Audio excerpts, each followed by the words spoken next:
and good afternoon to all the viewers, and welcome back to ICCA Live, World Class Culinary Online.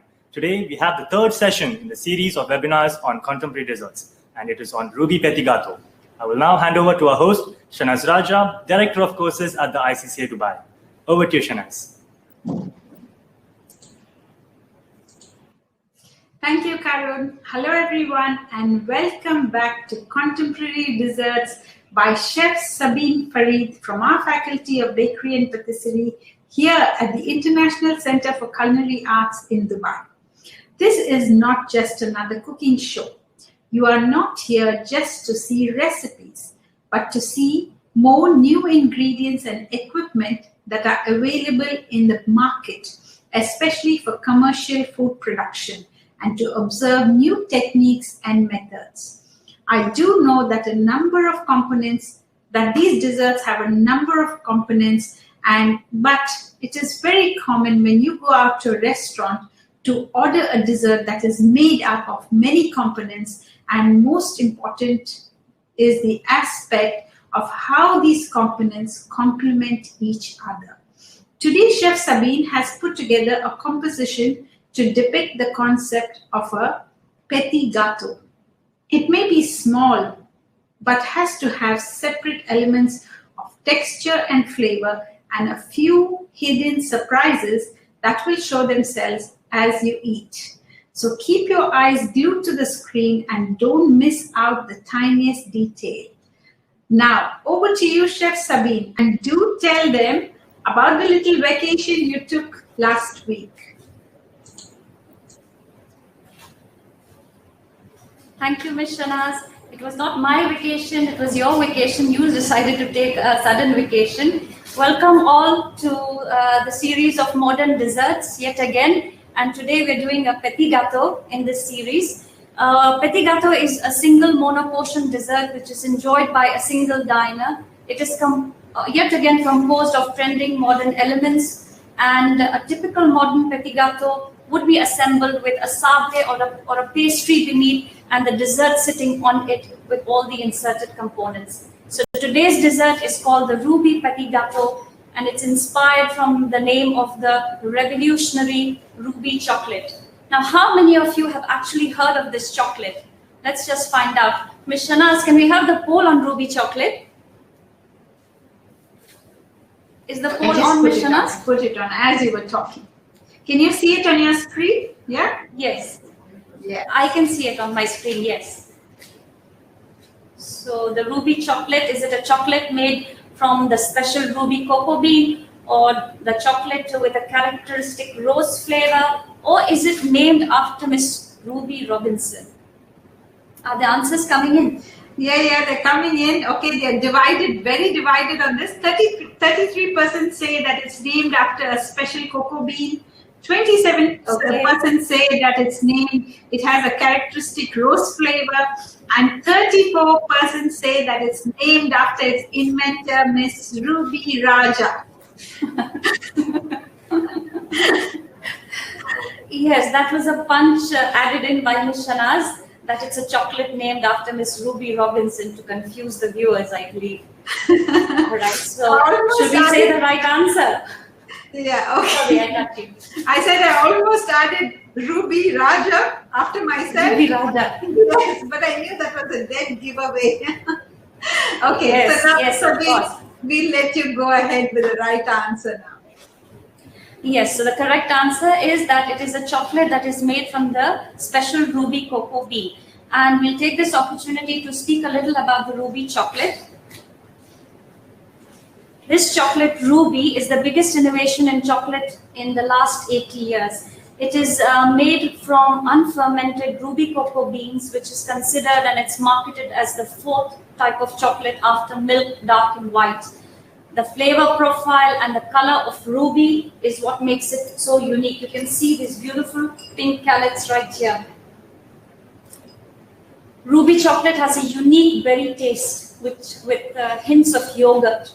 And the cocoa beans, the ruby cocoa beans, are sourced from 3 countries, namely Ivory Coast, Ecuador, and Brazil. The beans have a natural reddish pink color And it is the traits of these beans from these countries is what allows the pink hue to be naturally extracted into the chocolate. So our Petit Gateaux today, Ruby Petit Gateaux, has 5 components, and the assembly will look something like this at the end. 5 different components in the dessert. The recipes will be showcased, all the components will be showcased, and the recipes of all will be shared with you during the webinar. So let's start off without wasting much time with our first component, which is our peanut sable.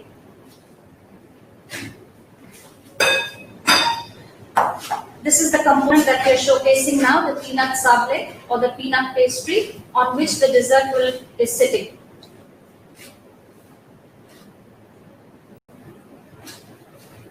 Closer for the peanut sable. All right. So here we have some ingredients which are already mixed together.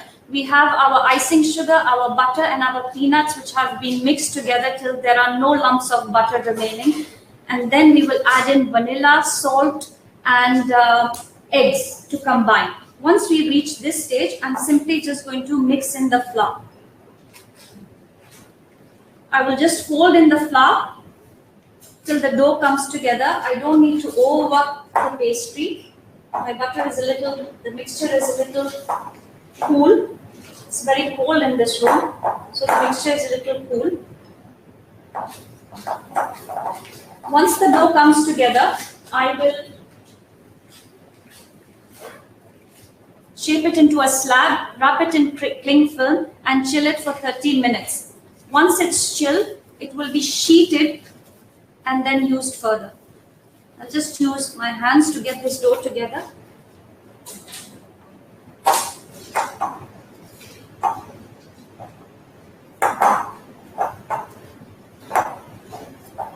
So we just mix till the dough comes together. Overworking the dough will result in a tough pastry rather than a flaky one.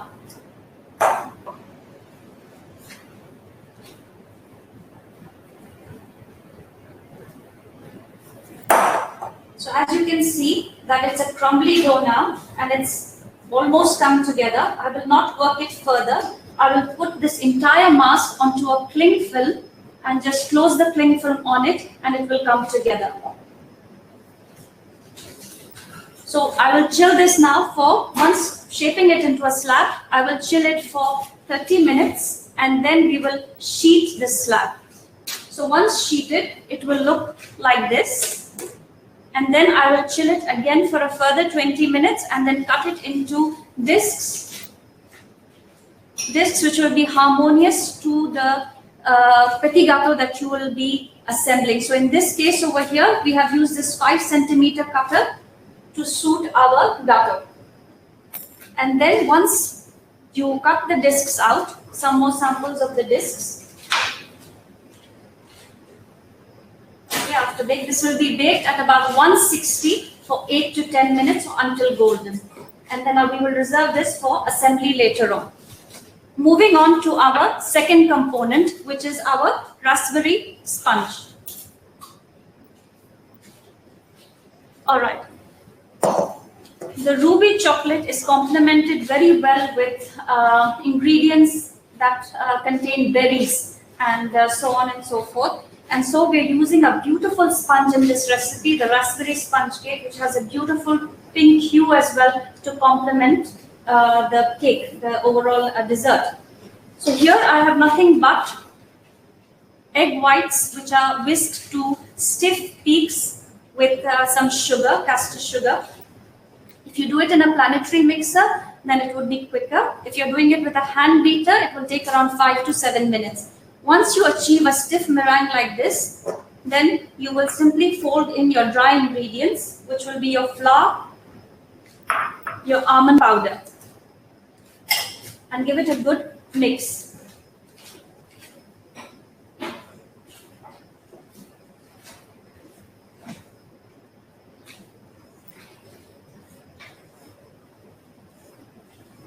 Incorporate it well.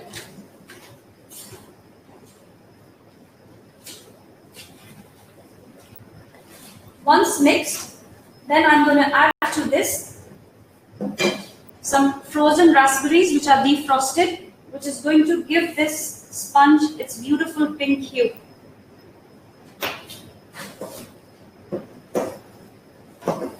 After this is incorporated, I'm going to pour this batter into an 18 by 18 square frame, and I'm going to bake it at 160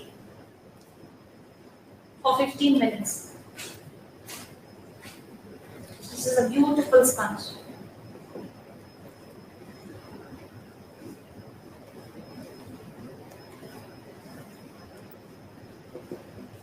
All right. Can you see the beautiful pink hue of the butter? All right. So this is done. I had poured it onto my 18 by 18 square frame, baked it at 160 for 15 minutes, and I'll show you the baked version. Thank you. Shri is yet again here with us, helping us. This is our sponge after it is baked. I'm going to reserve this for the assembly of the third component right on this. So before we go any further, are there any questions, Ms. Shanaz, about the sable or the sponge cake? Do you have any questions, any doubts? Ms. Shanaz? Not yet, Sabeen. Sorry, many people are having video issues. So I'm trying to figure that out. Just to let you know that each of our video problems, our viewing issues have to do with our personal internet. Here at the ICCA, we've connected all our systems by cable, so we're not depending on Wi-Fi and internet problems. Okay, so don't worry about it. It'll come back to you, or you always have the, you will get the replay. Yeah, you'll get the replay, so don't worry about it too much. Continue, sir. Sabeen, sorry, there's a question. Yes, ma'am. There's a question. Yes. Can we substitute almond meal and use chestnut meal or hazelnut meal, coconut flour? Yes, by all means. Yes, by all means, we can. Yeah, same to same, equal same to same quantity. Yes, it will just fluctuate or enhance the flavor in various aspects. But yeah, that would be a nice experience as well. Yes, and of course you can substitute the fruit too, the raspberries with the strawberries, because the ruby chocolate does have a very strong acidic berry flavor. So it would go with any berry, it would match with any berry. Yeah, so we've done very true. We've got all the questions. Yeah. So before we move on to the third component, I'd just like to add that the sponge cake that we made is a foaming method sponge where your egg whites were whisked to stiff peaks to aerate your batter. All right, let's move on to the third component, the raspberry compote. The compote basically is fruit cooked in syrup. So what I have over here, or what would be visible from this angle, I have over here something called the invert sugar. The white substance over here is the invert sugar, some raspberry puree, and some frozen raspberries. So this is what I'm going to bring to a heat right now.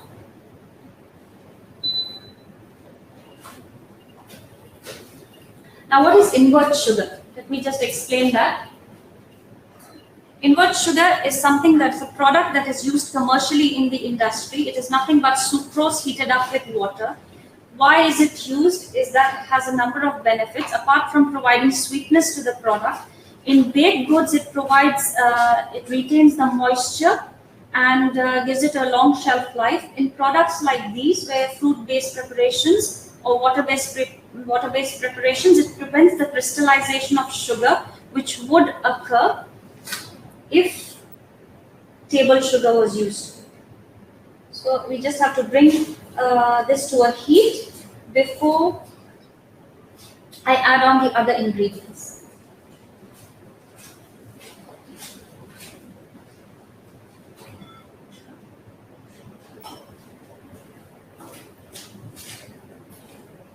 I couldn't do this from before. I couldn't heat up this solution from before, so I could show you the invert sugar. We just need to bring it up to a heat, or we bring it up to 50 degrees, basically, if you see the temperature. So now this has come to a heat. And now I'm going to add in this some lemon juice. And I'm going to add this mixture over here, which is sugar and pectin NH powder. Now, why am I adding pectin NH with the sugar? So that no lumps of the pectin NH form in this mixture. Now, what is this pectin NH powder? Shri, will you just hold this for me?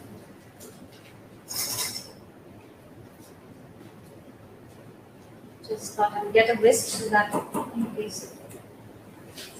What is this pectin NH powder? This is a gelling agent. It helps to set fruit-based preparations like these as a jelly in a very smooth texture. So that's what it's used for. It's easily available online, so is invert sugar. And now since the market is changing, retail quantities are also available.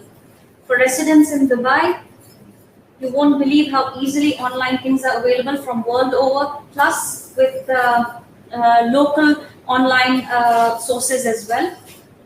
Now this has to boil for 3 minutes. Why it has to boil for 3 minutes? Because that's the time required for the pectin NH to get activated. So this is done now, and I have to let this cool to be used. I had already prepared one from before to show you its application. So once it cools down a little, your raspberry compote, you will now pour this over your raspberry sponge prepared before to set it on the raspberry sponge. And then you will freeze it to set. And then you will use this as a combined component for assembly of your final dessert. So this will set like a beautiful raspberry jelly.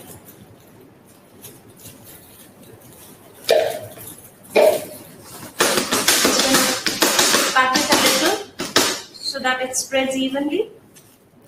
So, can you get the view, John? Is it clear? So this I'm going to now put it in the freezer. Coming now to our next component, which will actually show the application of our chocolate, is the ruby Rocher. We can put this away as well. No, not now. We'll show it at the time of the assembly. Oh yeah, we can show it now actually. We can show it now.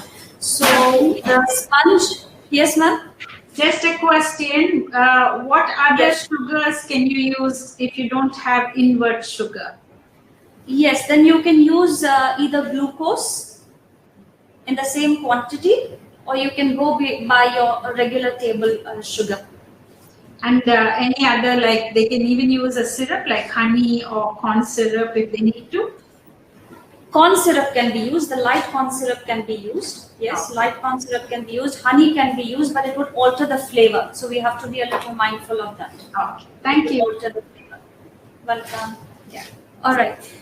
So I had already prepared one from before, the cake and the raspberry jelly set, because we needed to use it for our assembly. So it will look something like this. And we are using a 3 centimeter cutter over here to insert in our Petit Gateaux. So you will find this component inserted, this combined component inserted in our dessert. So I'll just show what we did out here. After the cake and the compote was frozen, we removed it and we let it defrost, but it was still firm enough. And then we used our cutter to just cut through.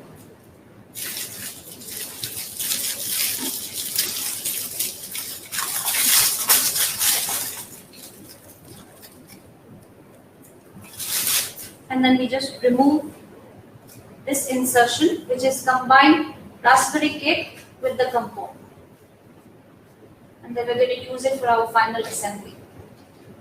So we've reserved many of these for our assembly. Okay, so we'll use this in a while at the time of our assembly of our final dessert. So let's move on now to ruby Rocher. Okay, so we have for this, can we take our melted ruby chocolate.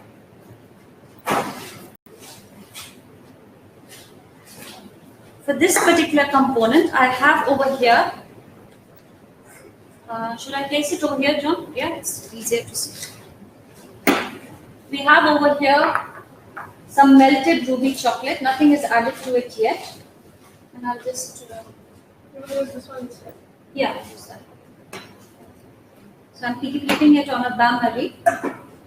This is just simple ruby chocolate melted. And to this now, I'm going to add some peanut butter because that's the flavor that we're using in our dessert.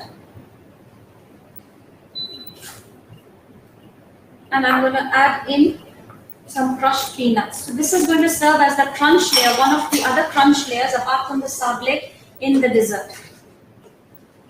I'm going to simply mix it in. Now here I'd like to point out that when ruby chocolate is mixed with a fat-based ingredient like peanut butter, it will not lose any of its color. But if it's mixed with a water-based ingredient, which you'll just see in a while, it will lose its color and it will change its color. Here the color will dilute just a little because of the peanut butter, but it's not the chocolate changing color. So our Rocher is ready. I'm going to pipe it, I'm going to place it in a piping bag and keep it ready for our final assembly.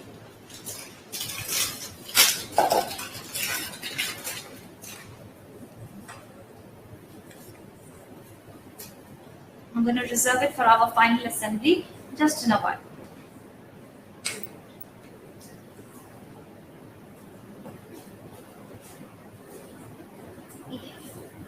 That's good. So, whilst preserving that, I'm going to now move on to our last component, which is our ruby custard. Any questions, Ms. Manas? I think we're proceeding quite fast. Not really. There was a question of whether the ruby chocolate needs to be tempered for the Rocher, but I said it's not necessary because it's not a hard Rocher. It's going to be a soft Rocher. Yes, absolutely. So I'll move on with our final component and our main component, which is our ruby custard. The ruby custard is what in which all the other components will be enclosed in. This is the outer component that you're seeing on which the dessert is resting. So I have over here some sugar syrup going to get ready. I have sugar, water and vanilla over here. I'm just simply going to bring it to a boil. Prior to starting this, I'm going to soak some gelatin sheets. So this is just going to quickly come to a boil. I'll add in the gelatin sheets in the sugar syrup to dissolve. Now just wait and watch what happens when I pour this sugar syrup over the ruby chocolate. Since it's a water-based ingredient, I'll show you how the ruby chocolate, the reaction that occurs onto it.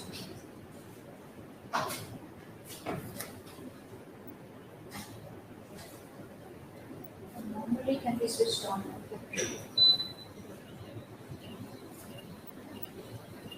Okay. Whilst this is coming to a boil, a little about this custard. This is an eggless custard. I'm adding gelatin to it because we're demolding it as a petit gâteau. But in case if you're interested in using it in a verrine or in a dish of your choice, then you can very well avoid the gelatin and use it as a nice eggless custard. So the sugar syrup has come to a boil. I'm going to squeeze out the excess water from the gelatin.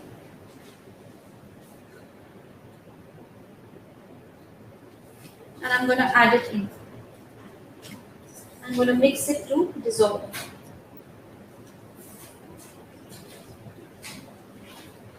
Once the gelatin dissolves, I'm going to pour this syrup over the ruby chocolate. I just have some ruby chocolate here. You want to take the top angle or something? You want to take the top angle or should I place it over here? It's going to change color. I will have to show the changing of the color. I'll keep it here. Okay. It's not happening.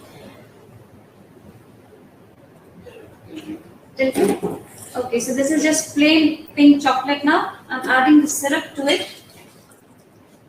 I'll just show in a while what happens to the color. I'm going to also add at this point some peanut butter.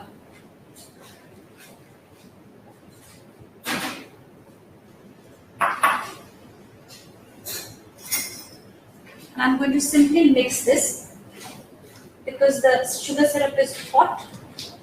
The chocolate will melt. You will immediately see the color changing to a caramel color. This is because when water-based ingredients are added to ruby chocolate, it oxidizes. That will not happen with fat-based ingredients. When you see it caramelize, it will just change color.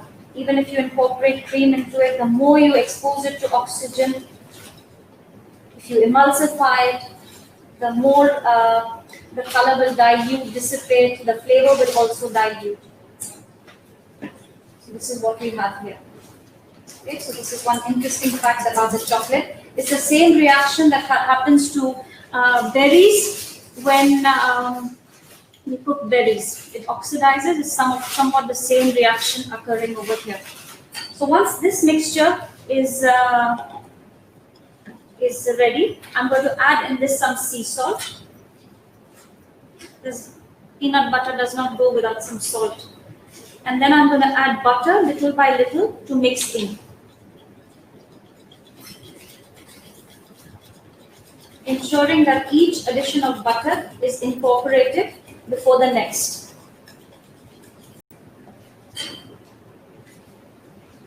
Now, when the color dilutes of ruby chocolate in whichever application you are using, you can always add a natural coloring if you wish, like a beetroot coloring or any other coloring if you wish to use. We, however, are choosing to keep it natural over here. The final addition of the butter.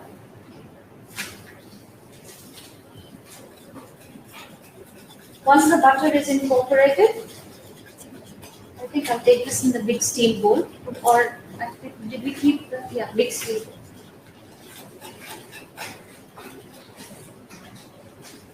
Once the butter is incorporated, I'm going to add to this some semi-whipped cream, which I had done from before, and it was reserved in the chiller.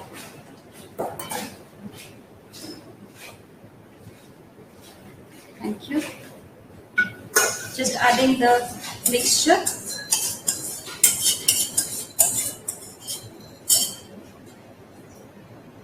I'll just take to this. I'm going to add some semi-whipped cream to this. I'm going to pour in some of the cream.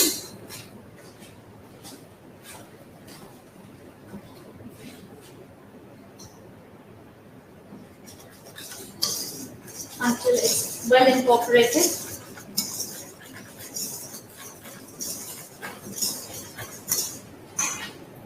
Adding the rest of the cream.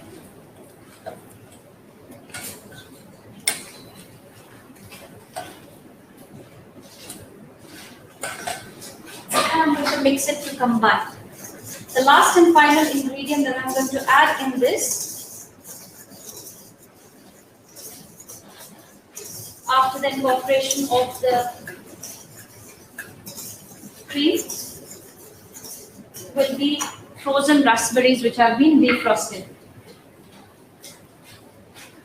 So she is just going to get those. I think we missed keeping it here, so she's just going to get those, and then I'm going to place this in a piping bag and quickly start off my assembly of the petit gâteau that you see right here.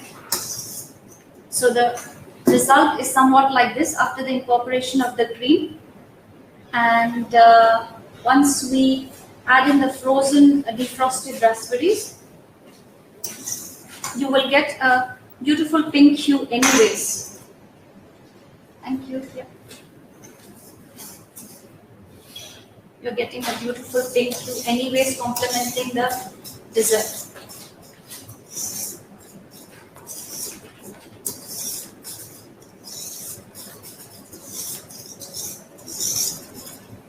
So I'm back to my ruby hue.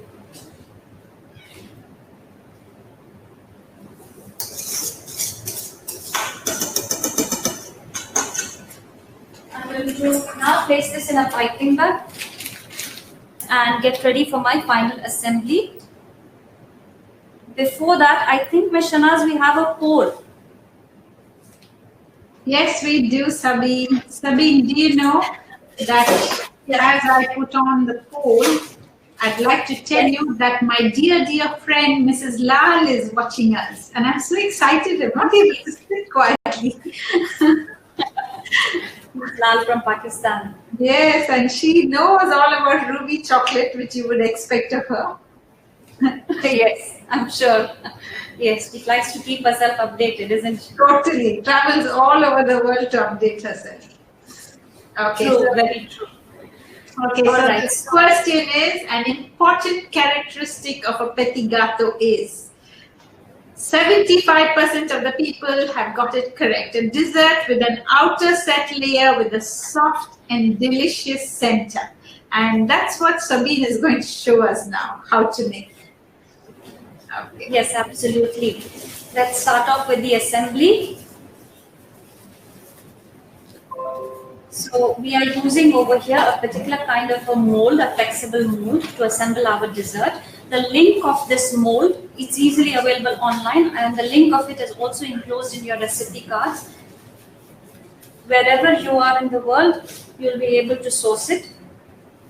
So we'll use this mold. Shri, would you just hold this for me? Yes.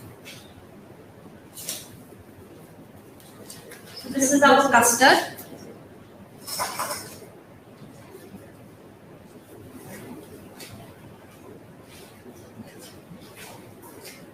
And the Rocher is also near, right? Yes.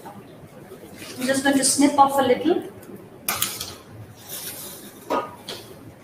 And I'm going to pour around 1/4 of the mold with the custard. So we can probably show that in the camera. Tilt it. All right. Once this step is done, I'm going to now insert my 2 components, which is your raspberry sponge and your compote, into this. So I place it right inside.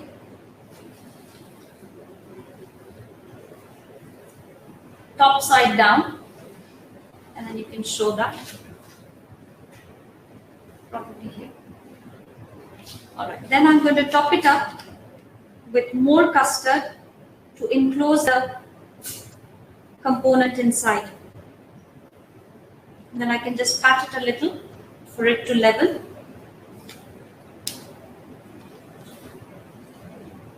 So probably you can show that as well, level it and show that as well.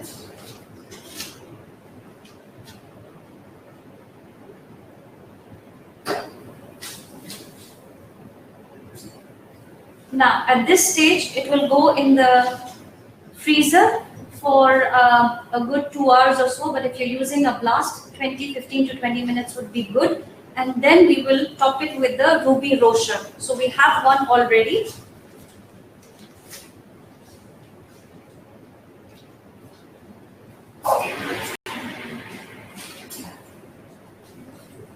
And we're going to now show the topping of the ruby Rocher. So this is the one which is set to this stage, since we are using the blast. So if you would be kind enough to hold this a little, and then I'm going to pipe the ruby Rocher on top of this, and then I'm going to let it set again in the blast. If you're using a regular freezer, then it would take about 30 minutes or so for it to set, so that you can seal it with the remaining custard. But if you're using a blast, then just a couple of minutes would do, because we're piping a thin layer of custard Rocher.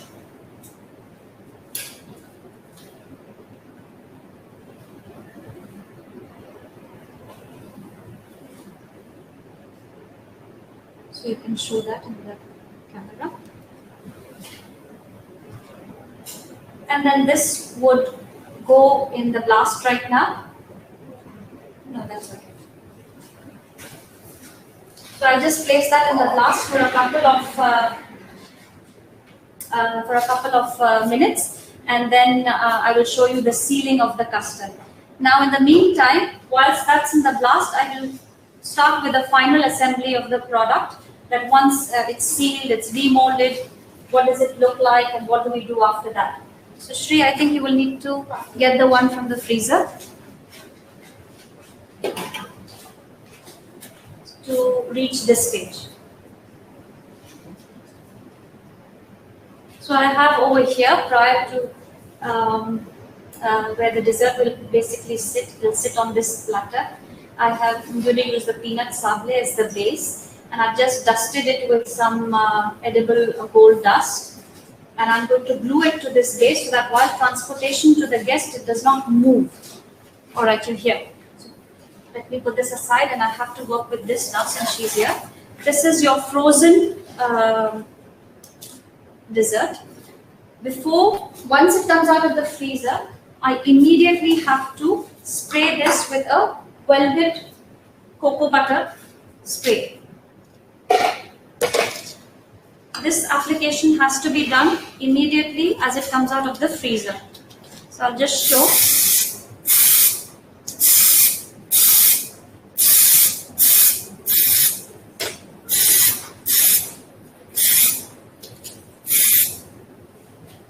So that's the finishing that I want to achieve, and I'll just use it.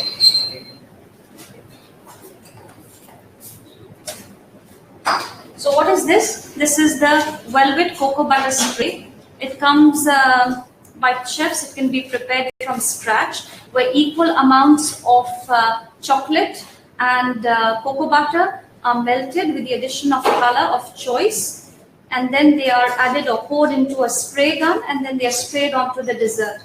Nowadays, these convenience sprays of the cocoa butter spray in variation of colors is available in various pastry shops online for the convenience of use, basically. So this is there. Before I place this on the sable, I will just glue this on.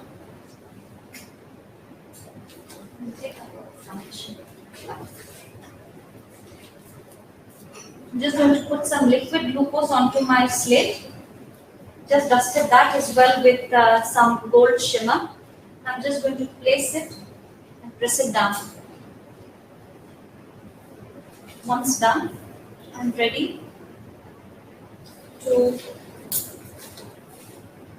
lift the dessert and then place it on the sable. And then release it carefully from beneath.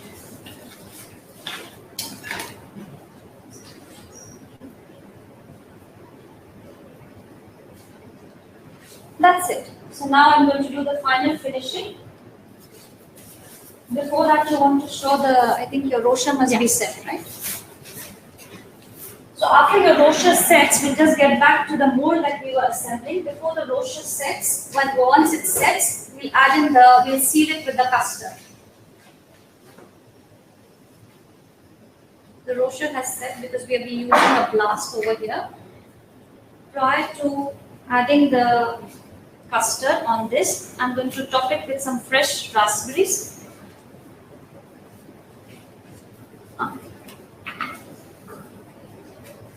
So I'm just going to simply tear out some raspberries and place it on the Rocher.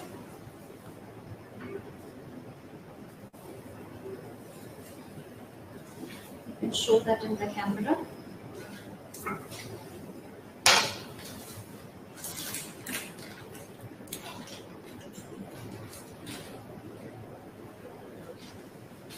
And I'm going to seal it with some more of the raspberry mousse.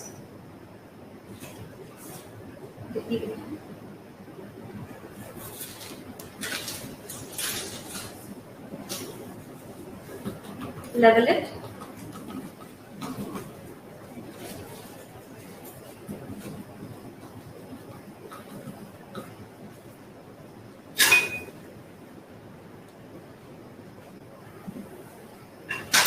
And this will go in the blast again till set, which would just take about 5 minutes or so. In the blast, in the regular freezer, it will take again 15 to 20 minutes.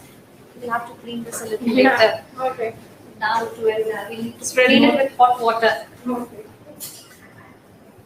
Right. So let's finish up this final assembly with our ingredients that we've kept for garnishing.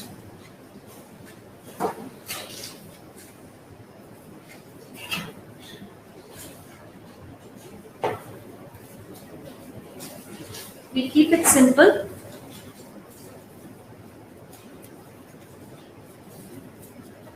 I'm going to use liquid glucose to stick on the ingredients.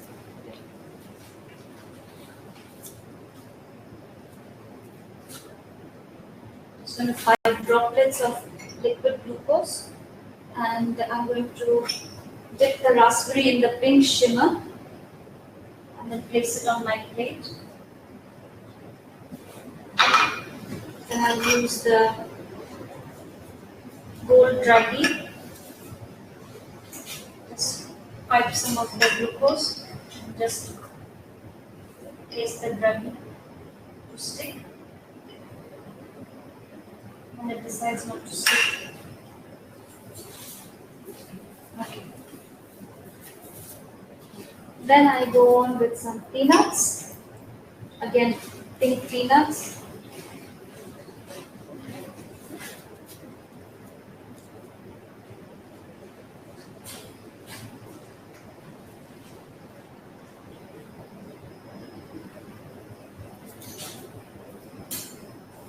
Some shimmer to complement the dessert ruby.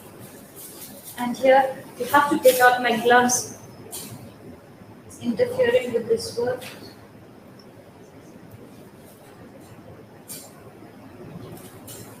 This is nothing but ruby chocolate with some more shimmer. I'm just placing it inside. And then I have some more druggies which I will use just on the plate. Sabeen, Yes? if to stick down the Sable to the board, if you don't, other than liquid glucose, what other thing could they use to stick it down? They could use the same, the corn syrup or things like that, just a droplet of that. What about what a bit of their melted little bit of leftover Rocher or anything that would work as well. That would work as well. Anything that will That stick. would work as well to paste. Yes. And yes, of course, this what a funny question we have from Florence. She says, "Is the slate edible?" Now that is an answer you have to give. Which one, Miss Shanaz? Which one? Which part of it? The slate. The entire part of No, the slate on which you're doing the dessert. She wants to. Oh, no. That's a slate. It's not edible. But the camera crew is laughing now. They are bursting out into laughter. No, this is not edible. This is like a plate. Used like a plate. Yeah. It's like a small coaster. It's So like you have Chef Daniel watching you all the way from Australia, and he has a special hi for you. Oh, thank you, Chef Daniel. How are you, Chef Daniel? We miss you here. He can't talk back. All right, I'm just adding on some gold flakes for that extra oomph to our ruby.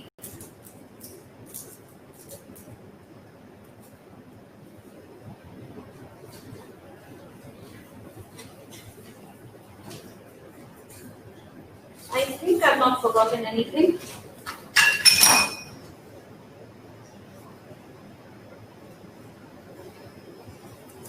And we're pretty much done. Did I forget anything? All are there?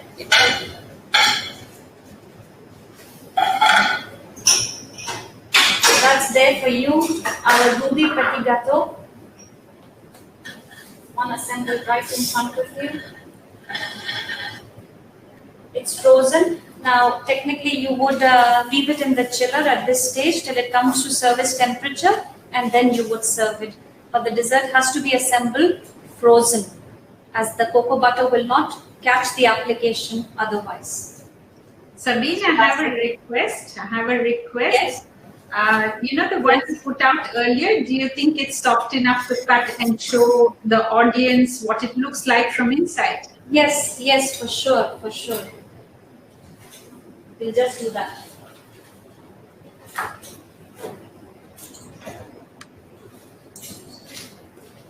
So basically, we missed being with you last week. Ms. Shanaz, you decided to take a vacation. Where are you, Ms. Shanaz? I'm trying to get out of the screen so they can see your dessert when you cut it. Yeah. You don't And now have to we tell them about my vacation, okay? No. Okay. And now we are left with the last episode in our series, the modern dessert, which we'll join with you next week. Before that, I will just show you what the interior would look like.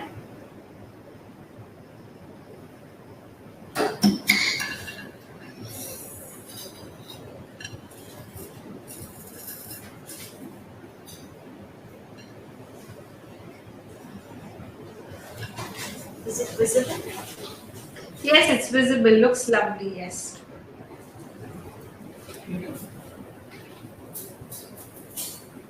So this is what it would look like with your, this is the custard over here. This is the custard in which is enclosed the compote, the cake, the rocher with an outer coating of your red velvet cocoa butter spread. So that brings us end to today's episode. Hope you enjoyed and hope it was exciting to view this recipe with ruby chocolate. In case if you don't want to use, it's easily available online in retail packaging, but yes, it's a little expensive because it's from the Gourmet collection, not an industrial collection, but it's easily available online. In case if you do not wish to use it, you can easily replace it with milk chocolate, white chocolate, or the caramel flavored chocolate that we used earlier in this series in our first webinar. Till then, if you have any questions, feel free to get back to us and see you next week. Over to you, Ms. Shanaz. Thank you, Sabeen. Indeed, we are the lucky ones who get to eat all her exquisite goodies. And without exaggeration, every time she prepares a high tea, she has at least 10 of these compositions displayed with an array of flavors and textures. Thank you everyone for taking the time to be with us and hope these sessions inspire the creativity in you. See you next Wednesday with Chef Sergio, who's all ready and set to go this time. Over to you, Karun. Thank you, Chef Sabeen and Shanaz for this session. This definitely looks interesting. Just while the show was going on, I was nibbling onto a few chocolate chips, that is of the ruby flavor, and this was amazing. You know, me and the camera team just enjoyed each and every bit of it. Such a unique flavor offering, you know. For those who have missed out on the complete live action, an email will soon follow with the replay video of this webinar, together with a handout as well. And yes, we look forward to seeing you in the next session on Wednesday. Until then, goodbye from all of us here.